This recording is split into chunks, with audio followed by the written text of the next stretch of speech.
Yeah, I think CBS did the right thing. It's very, very important to remove somebody who's creating an unsafe environment immediately, and then, look into how that person can be rehabilitated or whatever else. This issue is not new. It's been going on since the beginning of humankind, maybe.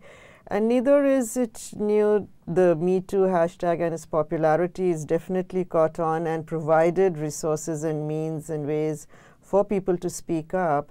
But we should not forget that historically we had some major cases with Anita Hill, which is almost 20 years ago, which did bring about some policy changes.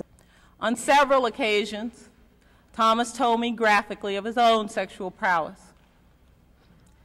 Because I was extremely uncomfortable talking about sex with him at all, and particularly in such a graphic way, I told him that I did not want to talk about these subjects. But it is a very hot topic just now that needs to be grasped and pushed in a direction where we can look at the bigger institutions that allow this to happen. And the perpetuation of sexual violence and crimes by people in power have to be contextualized through media, how media is portraying women, films, music industry, advertising.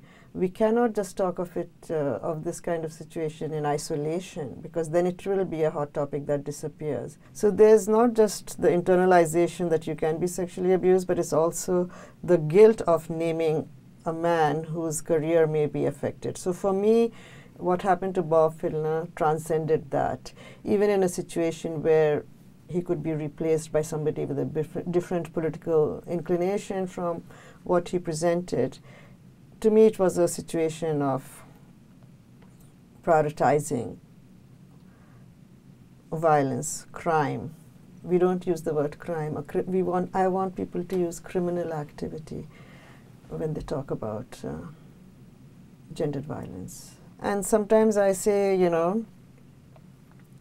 if Charlie Rose is fired, maybe it wasn't because the leadership in CBS thought he did anything that was criminal, but maybe they were scared to keep him on. For me, that's good enough.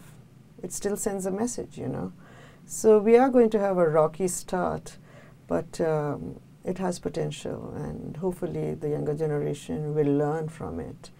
And I hope they will learn from it in ways that they can comprehend that it is part of inequality, it is a part of power hierarchies, it's part of exploitation that should not happen to anybody or anywhere, Not just women, but also race and social class and ethnicity, religion, all of that, yeah.